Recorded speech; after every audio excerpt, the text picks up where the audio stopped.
Sai IAS academy पर आप सभी का स्वागत है। बच्चों, आज का जो हमारा टॉपिक है वो है ऊर्जा। आज का जो हमारा टॉपिक है वो है ऊर्जा। तो हमारा जो टॉपिक है वो है ऊर्जा।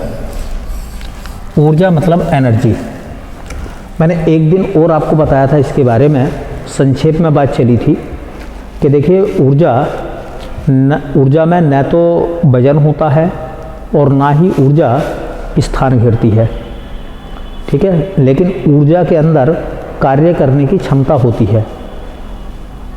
मानव है, उसमें कार्य करने की क्षमता है, ठीक है। वो जो भी अपने दैनिक जीवन में कार्य करता है सब ऊर्जा की वजह से करता है। मोटर वाहन चलते हैं वो भी ऊर्जा की कारण ही चलते हैं, ठीक है। वायुयान हैं वो भी ऊर्जा से ही उड़ते हैं। तो ऊर्जा जो है, ऊर्जा क्या है कि ऊर्जा के अंदर कार्य करने की क्षमता होती है, ठीक है। ऊर्जा के अंदर कार्य करने की क्षमता होती है। तो देखिए, इसको अगर परिभाषित करें तो हम क्या लिखेंगे, है ना। ऊर्जा के डेफिनेशन को किस तरीके से हम लिखेंगे, किसी वस्तु के कार्य करने की, किसी वस्तु के कार्य करने की क्षमता को, किसी वस्तु के कार्य करने की क्षमता को उस वस्तु की ऊर्जा कहते हैं। कार्य करने की क्षमता को उस वस्तु की ऊर्जा कहते हैं। क्या कहते हैं? ऊर्जा। तो ये तो ऊर्जा की परिभाषा है। और कहा जाता है कि ऊर्जा में न तो द्रव्यमान होता है, द्रव्यमान मतलब वजन, और न ही वह स्थान घेरती है। तो ये मैंने आपको पहले बताया था कि ऊर्जा के अंदर ना तो वजन होता है और, है ना, और ना ही वो जगह घेरती है। मान लीजिए धूप है, प्रकाश है, प्रकाश के अंदर कार्य करने की क्षमता तो होती है क्योंकि उसकी मदद से हम वस्तुएं देखते हैं, लेकिन ना तो उसमें वजन होता है और ना ही वो जगह घेरता है। प्रकाश जगह नहीं घेरता, ठीक है। ऐसे ही ध्वनि क्या है, ध्वनि ऊर्जा है, और ऊर्जा में ना तो ध्वनि में वजन होता है और ना ही वो स्थान घेरती है। बस ऊर्जा के अंदर खास बात यह है कि वो कार्य करने की क्षमता होती है, किसी वर्क को करने में सक्षम होती है ऊर्जा। अब किसी वस्तु में कितनी ऊर्जा हो सकती है, इसका अनुमान हम कैसे लगाएं। किसी वस्तु में कितनी ऊर्जा हो सकती है, इस बात का आइडिया हम लोग कैसे लगा सकते हैं। तो देखिए, जो वस्तु जितना काम कर सकती है, जो वस्तु अधिकतम जितना काम कर सकती है, उसमें उतनी ही अधिकतम ऊर्जा होती है, क्योंकि कोई भी वस्तु अपनी ऊर्जा से ज़्यादा कार्य नहीं कर सकती, ठीक है। कोई भी वस्तु अपनी ऊर्जा से ज़्यादा कार्य नहीं कर सकती। कोई भी वस्तु उतना ही कार्य करेगी जितनी उसके अंदर उस काम को करने की क्षमता होगी, मतलब ऊर्जा होगी। मैं उतना वर्क कर सकता हूँ, उतना कार्य कर सकता हूँ जितनी मेरे अंदर क्षमता होगी। आप उतना वर्क कर सकते हैं, उतना कार्य कर सकते हैं जितनी आप में क्षमता होगी। अगर हम दोनों में ऊर्जा समान है तो हम बराबर काम करेंगे, और यदि आपके अंदर और मेरे अंदर ऊर्जा अलग अलग है तो मैं उतना काम करूँगा जितनी मेरे अंदर ऊर्जा होगी, आप उतना काम करेंगे जितनी आपके अंदर ऊर्जा होगी, ठीक है। तो अगर देखा जाए तो ऊर्जा का मापन कैसे करते हैं, हम ऊर्जा को कैसे नापते हैं।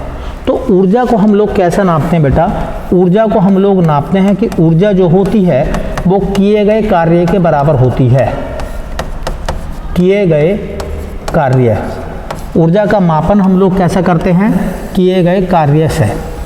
इसका मतलब कोई भी वस्तु जितना कार्य करती है उसके अंदर उतनी ही मैक्सिमम ऊर्जा होगी, और वस्तु के द्वारा उतना ही कार्य होगा जितनी उसके अंदर ऊर्जा होगी। ठीक है, अब यहाँ से एक बात सामने आती है कि देखिए जो ऊर्जा है समझ रहे हैं ना, जो ऊर्जा है वो किए गए कार्य के बराबर है। इसका मतलब यह है कि ऊर्जा का जो मात्रक होगा वो कार्य के मात्रक के बराबर होगा। किसके? कार्य के मात्रक के बराबर। तो देखिए जैसा कार्य का मात्रक आपने एमकेएस पद्धति में कल पढ़ा था जूल पिछली क्लास में, तो ऊर्जा का मात्रक भी जूल है। सीजीएस पद्धति में ऊर्जा का मात्रक आपने पढ़ा था अर्घ पढ़ा था, तो जो कार्य का मात्रक अर्घ होता है वही ऊर्जा का मात्रक अर्घ होता है। ये एमकेएस पद्धति में बताया था मैंने आपको, और ये है सीजीएस पद्धति में। तीसरा, ऊर्जा का एक मात्रक होता है वाट घंटा, ये भी ऊर्जा का मात्रक है। बच्चे सोच लेते हैं कि इसके नाम के साथ वाट लगा हुआ है तो ये शक्ति का मात्रक होगा। ये शक्ति का मात्रक नहीं होता, ये ऊर्जा का मात्रक होता है। ये कार्य का मात्रक भी है, अभी बताएंगे कैसे है। ठीक है। चौथा, इसका एक मात्रक और होता है किलोवाट घंटा। ये तो है ऊपर वाट घंटा, यह है किलोवाट घंटा। ठीक है, तो 4 मात्रक आप याद रखिए। ऊर्जा का मात्रक जूल होता है, ऊर्जा का मात्रक अर्घ भी होता है, ऊर्जा का मात्रक वाट घंटा होता है, और ऊर्जा का मात्रक किलोवाट घंटा होता है। ठीक है, कल मैंने आपको बात बताई थी पिछली वीडियो में, मैंने आपसे कहा था कि 1 जूल की जो वैल्यू होती है वो बराबर होती है 10 की पावर 7 अर्घ के, बताया था। तो जूल जो कि कार्य का मात्रक है, जूल ऊर्जा का मात्रक भी है, अर्घ जो कि कार्य का मात्रक है, तो अर्घ ऊर्जा का मात्रक भी है।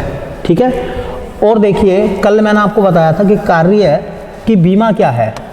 भाई जो कार्य की बीमा होगी वही ऊर्जा की बीमा होगी।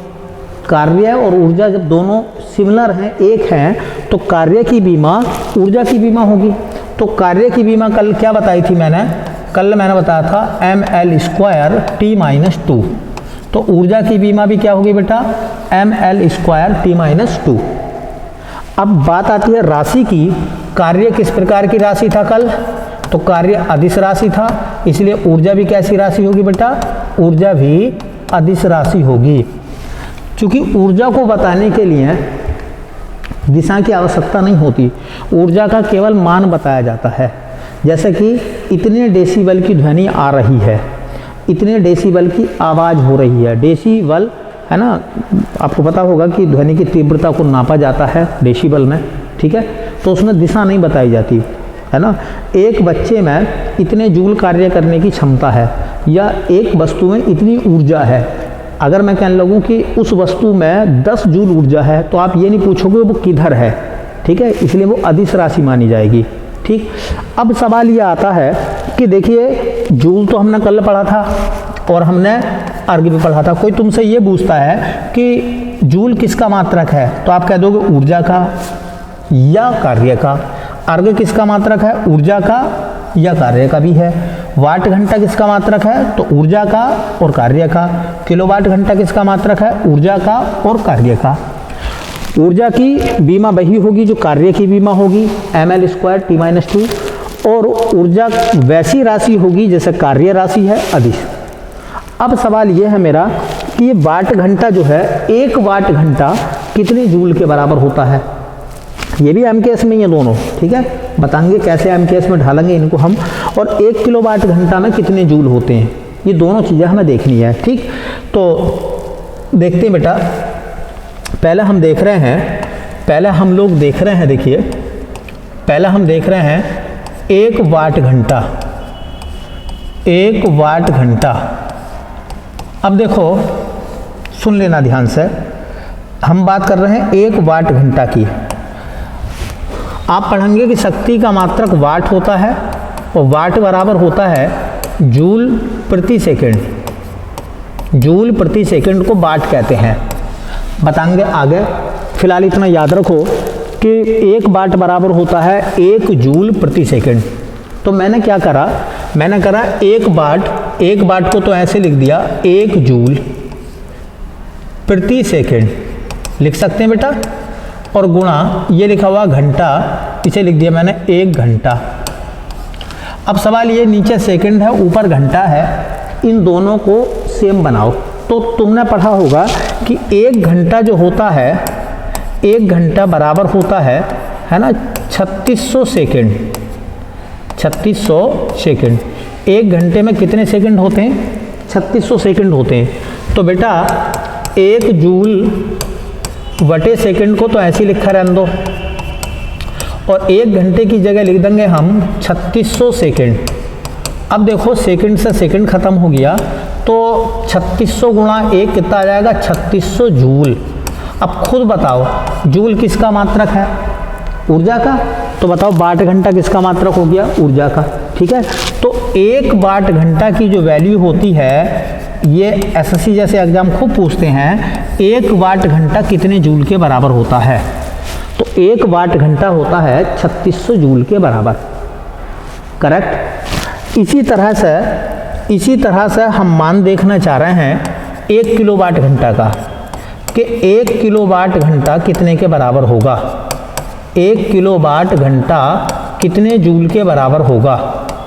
ठीक है, तो देखो इसको 2 तरीके से आप लिख दो। एक तो लिख दो 1 किलो वाट, एक जगह 1 किलो वाट लिख देंगे इसे, और गुणा लिख दो 1 घंटा।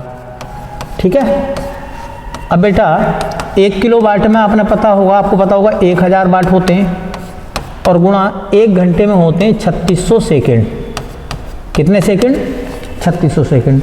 अब ये जो वाट है, इस वाट की जगह क्या लगा देंगे? जूल प्रति सेकेंड।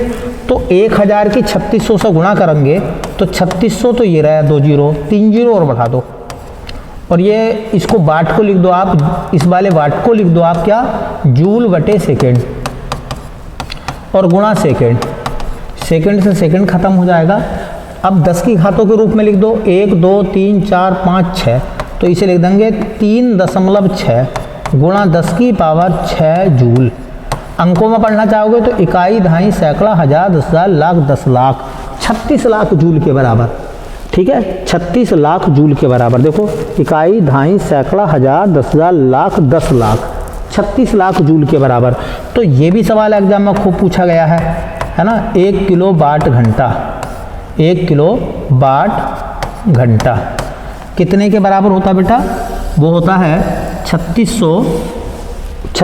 लाख जूल के, या 3.6 गुणा 10 की पावर 6 जूल के। और ये एग्जाम में खूब पूछे जाते हैं ऐसे मान, और कुछ भी नहीं पूछता तो पता इतना पूछ लेता है वो कि बताओ वाट घंटा किसका मात्रक है। बच्चे के दिमाग में आता है कि वाट तो शक्ति का मात्रक है, वो सोचता है शक्ति का मात्रक होगा। शक्ति का मात्रक नहीं है, या तो कार्य का मात्रक बोलो, या फिर उसे आप ऊर्जा का मात्रक बोलो। या तो कार्य का मात्रक बोलो, या फिर उसे ऊर्जा का मात्रक बोलो। ठीक है, अब ऊर्जा के बहुत सारे प्रकार हैं, मैंने आपको बहुत सारी बातें पहले भी बताई थी। ठीक है, ऊर्जा के प्रकार देखिए, ऊर्जा के प्रकार है ना। ऊर्जा के प्रकार, ऊर्जा के बहुत सारे प्रकार हैं। एक होती है यांत्रिक ऊर्जा, जिसको मैकेनिकल एनर्जी कहते हैं, अंग्रेजी में यांत्रिक ऊर्जा होती है एक। ठीक है, एक होती है यांत्रिक ऊर्जा। ठीक, एक ऐसी नाम होता है प्रकाश ऊर्जा। प्रकाश ऊर्जा। ऐसी एक नाम होता है ऊष्मीय ऊर्जा। ऊष्मीय ऊर्जा। ऐसी बेटा नाम होता है ध्वनि ऊर्जा। ध्वनि ऊर्जा। ठीक है, ऐसी नाम होता है चुंबकीय ऊर्जा। चुंबकीय ऊर्जा। ठीक है, ऐसी नाम होता है विद्युत ऊर्जा। विद्युत ऊर्जा। तो ये क्या है? ये ईटीसी और भी है। भूतापीय ऊर्जा है, पवन ऊर्जा है ना, ताप ऊर्जा है, जल ऊर्जा है, परमाणु ऊर्जा है। ठीक है, ये सब ऊर्जाओं के प्रकार हैं। अब हम जो पढ़ेंगे, हम लोग जो पढ़ेंगे वो प्रकाश ऊर्जा को तो पढ़ेंगे प्रकाश वाले चैप्टर में, जो लाइट का चैप्टर मैं आपको कराऊंगा। ठीक, ऊष्मीय ऊर्जा को पढ़ेंगे ताप वाले चैप्टर में, जब हम टेम्परेचर की बात करेंगे, फ़ारेनहाइट की, केल्विन की, ठीक है, हाँ सेल्सियस की बात करेंगे। ध्वनि ऊर्जा को पढ़ेंगे तरंग वाले चैप्टर में, है ना, जहाँ अनुप्रस्थ तरंग, अनुदैर्घ्य तरंग, ठीक है, इस तरीके की बात आएंगी। उसके बाद में चुंबकीय ऊर्जा को पढ़ेंगे चुंबक वाले पाठ में, चुंबकीय चैप्टर आएगा चुंबक के बारे में, है ना, चुंबक के बारे में हम पढ़ेंगे, जहाँ फैराडे के नियम वगैरह होंगे, है ना, विद्युत चुंबक के बारे में पढ़ेंगे, ठीक है। विद्युत ऊर्जा को पढ़ेंगे हम विद्युत वाले चैप्टर में, ठीक है। और बाकी जो पवन ऊर्जा होती है, जल ऊर्जा होती है, परमाणु ऊर्जा होती है, भूतापीय ऊर्जा होती है, ज्वारीय ऊर्जा होती है, ये सब जो है वो ज्योग्राफी में, है ना, के आंकड़े होते हैं, ज्योग्राफी में हम लोग पढ़ते हैं, ठीक है। तो देखिए हमें जो पढ़ना है वो अगली क्लास में हमें पढ़ना है यांत्रिक ऊर्जा के बारे में, फिर यांत्रिक ऊर्जा के जो प्रकार हैं गतिज ऊर्जा और स्थितिज ऊर्जा के बारे में, है ना। तो अगली चीज़ जो है हम वो उनके बारे में पढ़ेंगे, ठीक है। तो आई होप आपको ये चीज़ें समझ में आई होंगी, ठीक है। और मिलते हैं नेक्स्ट वीडियो में, तब तक के लिए आपका बहुत बहुत धन्यवाद।